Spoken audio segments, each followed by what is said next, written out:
அஸ்ஸலாமு அலைக்கும் ஃப்ரெண்ட்ஸ். இன்றைக்கி வீடியோவில் ஒரு அட்டகாசமான சுவையில் முட்டை குருமா சப்பாத்திக்கு எப்படி செய்யலான்னு பார்க்கலாமா? அதுக்கு ஒரு மசாலா ரெடி பண்ணிடலாம். 1/2 ஸ்பூன் சோம்பு, 1/4 ஸ்பூன் மிளகு, 1/4 ஸ்பூன் ஜீரகம், பட்டை, கிராம்பு, ஏலக்காய், தேங்காய், பச்சை மிளகாய், தக்காளி போட்டு எல்லாத்தையும் நம்ம அரைச்சி எடுத்துகிட்டு வந்தாச்சு. பாருங்கள், இந்த மாதிரி இருக்கட்டும். அதே பேனில் ஒரு 4 ஸ்பூன் எண்ணெய் சேர்த்துட்டு மிளகாத்தூள் ஒரு 1/2 ஸ்பூன், 1/4 ஸ்பூன் மஞ்சள்தூள் சேர்த்து நல்லா அந்த எண்ணெயில் மிக்ஸ் பண்ணிவிட்டு 3 முட்டை வேக வச்சுருந்தேனுங்க. அதை போட்டு அந்த மசாலாவில் மிக்ஸ் பண்ணி அப்படியே இறக்கிடலாம். இருக்கிற மீதமான மசாலா 1 ஸ்பூன் இஞ்சி பூண்டு பேஸ்ட்டு, ஒரு 1/4 ஸ்பூன் தனி மிளகாத்தூள், 1/4 ஸ்பூன் மஞ்சள்தூள், 1/4 ஸ்பூன் நான் கரம் மசாலா சேர்த்து மிக்ஸ் பண்ணி விட்டுட்டேன்.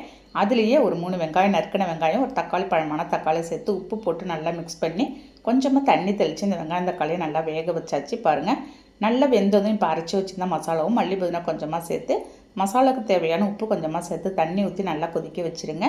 ஒரு 10 நிமிஷம் லோ ஃப்ளேமில் வச்சு நல்லா கொதித்ததும் அந்த மசாலாவோட பச்சை வாசனை எல்லாம் போனதும் பொரிச்சு வச்சுருந்தா முட்டையை அதோடு சேர்த்து நம்ம இறக்கிட வேண்டியதாங்க. அருமையான டேஸ்ட்டில் ஒரு சப்பாத்திக்கு முட்டை குருமா ரெடி ஆகிடுச்சு. நீங்களும் ட்ரை பண்ணி பாருங்கள். நாளைக்கு பார்க்கலாம்.